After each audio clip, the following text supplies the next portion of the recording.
भारत में रहने वाली एक लड़की नर्सिंग की पढ़ाई करती है और वो पढ़ाई करने के बाद उसने एक सपना देखा कि वो विदेश में जाएगी और विदेश में जाकर वो नौकरी करेगी। उसका सपना भी पूरा हो जाता है और वो विदेश भी चली जाती है, लेकिन विदेश में जाकर उससे गलती हो जाती है, विदेश में रहकर उससे गलती हो जाती है। गलती भी ऐसी कि जो वहाँ की अदालत है उसको सजाए मौत का हुक्म सुना देती है। सजाए मौत का हुक्म भी सुना दिया जाता है। अब वो लड़की सुप्रीम कोर्ट का रुख करती है और कहती है कि मेरी कोई गलती नहीं थी, मेरी कुछ मजबूरी थी। अब सुप्रीम कोर्ट भी उस लड़की की अपील को खारिज कर देती है। अब उसके सामने एक ही रास्ता बचता है। वो रास्ता क्या होता है?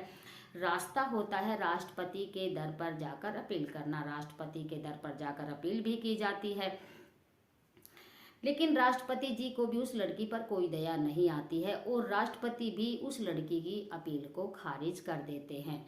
मीडिया की माने तो उस लड़की को 1 महीने के अंदर अंदर फांसी की सजा हो जाएगी, यानी कि 31 जनवरी 2025 तक उस लड़की को फांसी की सजा हो जाएगी। भारत मंत्रालय, भारत सरकार दावा करती है कि हम उस लड़की की पूरी तरह से मदद करेंगे, जितना जल्दी हो सकेगा पूरी तरह मदद करने की ज़्यादा से ज़्यादा कोशिश करेंगे। ऐसा ना हो कि भारत सरकार उस लड़की की मदद ना कर सके और उस लड़की को फांसी की सजा हो जाए। ऐसे उसने कौन सी गलती कर दी थी कि जो आज वो फांसी के फंदे तक पहुंच गई है।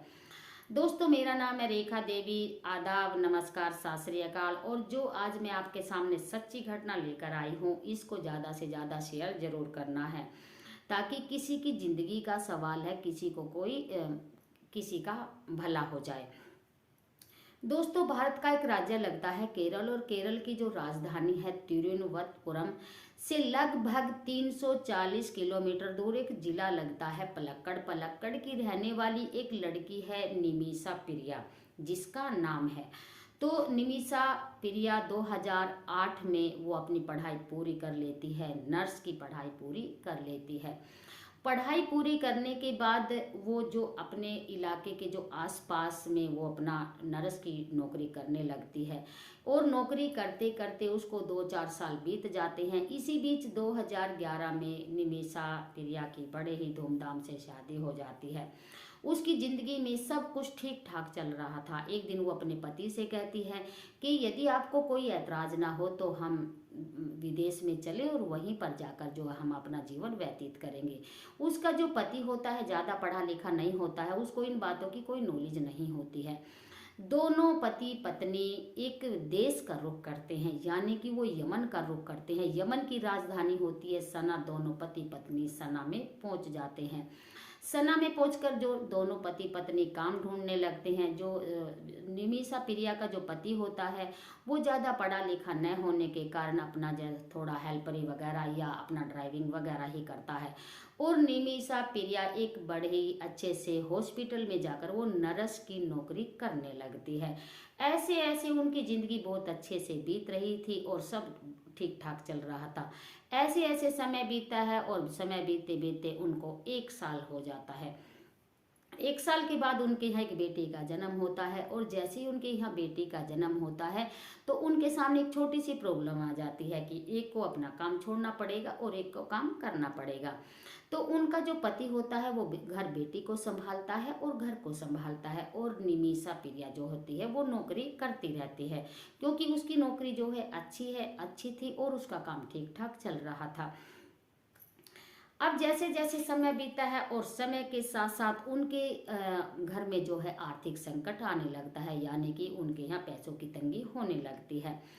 तो संकट भी ऐसा कि जो उसका पति होता है उसे काम मिलना बंद हो जाता है, कोई काम उसको नहीं मिलता। तो वो निमिषा प्रिया से अपनी पत्नी से कहता है कि यदि तुम्हें बुरा ना लगे, क्या हम अपने वतन, अपने देश, अपने इंडिया वापस आ जाएगा अपनी बेटी के साथ।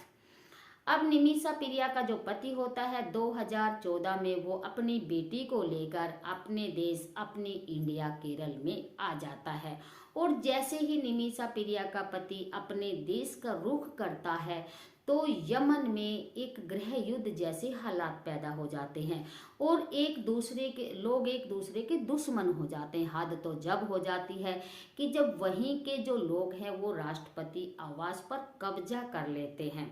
और एक यहाँ तक भी हद हो जाती है, एक दौर ऐसा भी आता है कि जो विदेश में जाने वाले आने वालों का जो वीज़ा है वो भी रोक दिया जाता है, कि जो वहाँ के जो हालात हैं वो बिगड़ जाते हैं, और जो आने जाने वालों के जो वीज़ा हैं वो बंद कर दिए जाते हैं, और कोई नया जो वीज़ा है वो भी नहीं जारी होता है।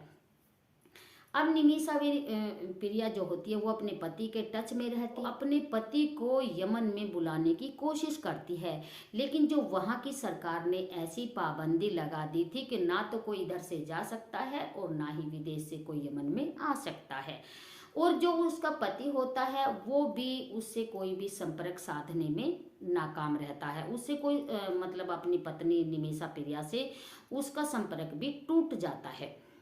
दोस्तों, अब क्या होता है कि निमिषा प्रिया की यमन के ही एक व्यक्ति से दोस्ती हो जाती है, और उनकी जो नज़दीकियां हैं धीरे धीरे बढ़ने लगती हैं, जिनका नाम होता है तलाल अब्दुल मेहंदी।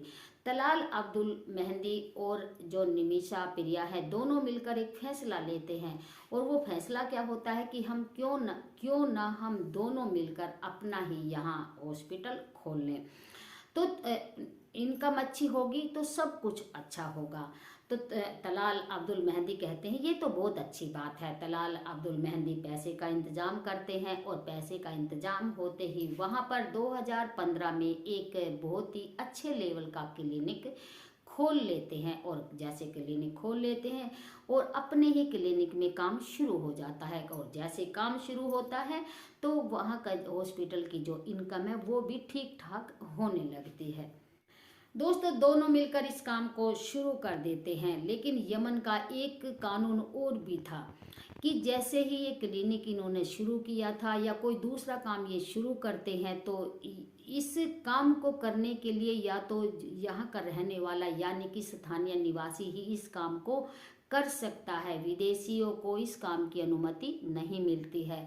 शायद नर्स के सामने ये मजबूरी थी, उसके सामने पैसे की भी मजबूरी थी, और वो यमन के जो नियम और कानून थे उनसे भी नर्स बंधी हुई थी। इसीलिए तलाल अब्दुल मेहंदी के साथ मिलकर वो काम करना शुरू कर देती है। सब ठीक ठाक चल रहा था, लेकिन जैसे ही तलाल अब्दुल मेहंदी को मौका मिलता, वो जितना फंड इकट्ठा होता, पैसा इकट्ठा होता, सब में हेरा फेरी करना शुरू कर देता है। नर्स उसको समझाती है कि हमारा जो छोटा सा क्लिनिक है हम इसको एक बहुत बड़ा रूप देंगे, यानी कि जितना पैसा इकट्ठा होगा उतना ही बड़ा हमारा जो क्लिनिक है हम उसको बनाएंगे, उतनी बड़ी हमारी इनकम होगी, उतना इसीलिए हम दोनों साथ मिलकर इस काम को करेंगे, और जो ये तुम इसमें फंड में हेरा फेरी करते हो इस काम को तुम बंद कर दो, ये अच्छी बात नहीं है। इस बात को लेकर दोनों में कहासुनी भी होती, थोड़ा मन मुटाव भी होता, और थोड़ा थोड़ा छोटा छोटा झगड़ा इनमें बड़ा भी होता।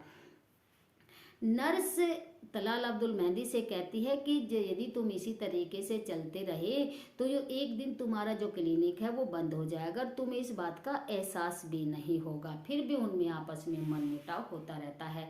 इन लड़ाई झगड़ों को चलते हुए नर्स जो है वो क्लिनिक की तरफ ध्यान देना बंद कर देती है, और जब क्लिनिक की तरफ ध्यान देना बंद हो जाता है तो क्लिनिक नुकसान की तरफ चला जाता है, कि उसमें कोई फायदा नहीं होता, वो कर्जे की तरफ चला जाता है। इसी बीच झगड़े के चलते चलते, मनमुटाव के चलते चलते दोनों में कई बार तो आपस में कहासुनी भी होती, और लड़ाई झगड़े होते होते बहुत बड़े भी हो जाया करते थे। तो तलाल अब्दुल मेहंदी को नशीली दवाइयाँ और ड्रग्स जैसी जो जहरीली जो दवाइयाँ हैं उनको इस्तेमाल करने की आदत हो जाती है। झगड़े का फायदा उठाकर तलाल अब्दुल जो मेहंदी है वो नर्स का जो पासपोर्ट है, वीजा है, उसको जब्त कर लेता है, उसको छुपा लेता है, उसको कब्जे में ले लेता है, और नर्स को एक गुलाम जैसी जिंदगी जीने पर मजबूर कर देता है। मीडिया की माने तो वो तलाल अब्दुल मेहंदी जो हैं वो अपने दोस्तों को लेकर नर्स के यहाँ पहुँच जाया करता है, और जब वो नर्स के घर पहुँच जाता है तो उसके साथ ज़बरदस्ती करता है, उसको प्रताड़ित करता है, उसके साथ शारीरिक संबंध बनाने की भी कोशिश करता है। नर्स इस चीज़ का विरोध करती है और सोचने लगती है क्यों ना इससे छुटकारा पा लिया जाए। हद तो यहाँ तक हो जाती है, जब निमिषा प्रिया का जब केरल में उसकी शादी हुई थी तो उन शादी की जो फोटो होती हैं, तो निमिषा प्रिया के पति के फोटो पर वो जो तलाल अब्दुल मेहंदी है वो अपनी फोटो लगा देते हैं, और यमन की पुलिस और यमन की सरकार के सामने वो इस चीज़ का दावा करता है कि ये मेरी पत्नी है। दोनों में विवाद होना शुरू हो जाता है। अब नरस सोचने लगती है कि यदि इसे छुटकारा पाना है तो इसे पासपोर्ट लेना ही पड़ेगा, बिना पासपोर्ट के वो इंडिया नहीं जा सकती, और क्लिनिक का जो काम है वो भी ठप हो चुका था। तो वो एक दिन सोचने लगती है कि इसको बेहोशी का इंजेक्शन दे दूं और ये बेहोश हो जाएगा, और फिर उसके बाद जो मैं पूरे घर की जो तलाशी है वो लेना शुरू कर दूंगी, और मौका पाते ही मैं अब वापस इंडिया चली जाऊंगी अपनी बेटी के पास, अपने पति के पास। तलाल अब्दुल मेहंदी को इंजेक्शन दे देती है, लेकिन तलाल अब्दुल मेहंदी को एक इंजेक्शन से कुछ नहीं होता है। नरस सोचने लगती है कि इससे एक इंजेक्शन से कुछ नहीं होगा, इसको दूसरा इंजेक्शन देना पड़ेगा, और जैसे ही ये दूसरा इंजेक्शन मैं इसको दे देती हूँ तो ये बेहोश हो जाएगा। मौका पाते ही नरस दूसरा इंजेक्शन तैयार करती है और तलाल अब्दुल मेहंदी को वो लगा देती है। तलाल अब्दुल मेहंदी को इंजेक्शन लगते ही उसकी कब मौत हो जाती है इस बात का पता ही नहीं चलता। जैसे ही इस बात का पता पुलिस को लगता है, पुलिस मौके पर पहुंचती है तो उस लड़की को हिरासत में ले लेती है, और साथ ही जो उनके परिवार वाले हैं, तलाल अब्दुल मेहंदी के परिवार वाले हैं, वो पुलिस में एफआईआर करते हैं, और पुलिस जांच पड़ताल करती है और लड़की अपना जो है जुर्म कबूल कर लेती है। और जैसे लड़की जुर्म का अपना कबूल कर लेती है, वो कहती है कि जैसे ही मैंने इसको दूसरा इंजेक्शन ओवरडोज का दे दिया था तो इसी वजह से उसकी है जो मृत्यु हो जाती है। दोस्तों 2017 में पुलिस इस लड़की को गिरफ्तार कर लेती है, और गिरफ्तार करके इसको जो मामला है वो अदालत में पहुंचता है। दोस्तों जो निचली अदालत होती है, 2020 में इस लड़की को सजाए मौत का जो हुक्म है वो सुना दिया जाता है। दोस्तों इस लड़की के पास ना तो ज़्यादा पैसे थे और ना ही अच्छा वकील करने की हैसियत थी, और जो इसकी यहाँ की अदालत थी, जो निचला जो ट्रायल कोर्ट होता है, दोस्तों ट्रायल कोर्ट में इस लड़की के साथ क्या होता है, जब ट्रायल कोर्ट में ये अपना पक्ष मजबूताई से नहीं रख पाती है तो इसीलिए इसको सजाए मौत का हुक्म सुना दिया जाता है। दोस्तों इस लड़की को एक और अपील करने का मौका मिलता है। दोस्तों जब वो लड़की सुप्रीम कोर्ट में अपील कर रही थी तो तब भी उसको अच्छा वकील नहीं मिलता है। शायद ये 2023 की बात है, 3 नवंबर 2023 की जो उसकी अपील है वो खारिज कर दी जाती है। अपील खारिज कर होने के बाद अब उसे यकीन हो जाता है कि अब तो इसको फांसी की सज़ा दे दी जाएगी। अब उसे एक और मौका मिलता है ब्लड मनी का। ब्लड मनी के बारे में बताया जाता है कि जब सामने वाले के परिवार का कोई व्यक्ति मर जाता है तो उससे माफ़ी मांग ली जाए, या फिर उसे पूछा जाए कि तुझे भाई कितने पैसे ले लेने हैं, तो हम उस पैसे को, उस रकम को अदा कर देंगे, और उसे जो रकम पूछी जाए तो वो रकम बता दी जाए और उसको रकम वो दे दी जाए। ये सब ब्लड मनी के माध्यम से उस सामने वाले आरोपी को माफ़ी भी मिल सकती है और वो वापस भी आ सकता है। तो इसी बीच बात भी चल रही थी, लेकिन जो मामला है, जो बात है, वो पूरी तरह से कंप्लीट नहीं हो पाती है। निमिषा प्रिया का जो पति होता है वो इंडिया में रहते हुए द सेव निमिषा प्रिया के नाम से क्राउड फंडिंग की वो अपील करता है, और वो बताता है कि वो एक ड्राइविंग का काम करता है, उसकी एक बेटी है, और वो उसकी जो पत्नी है वो यमन में रहती है। यमन में वो क्या करती है, कैसे कैसे वो करती है, वो सारी जो कहानी है वो शुरू से लास्ट तक बयां करता है।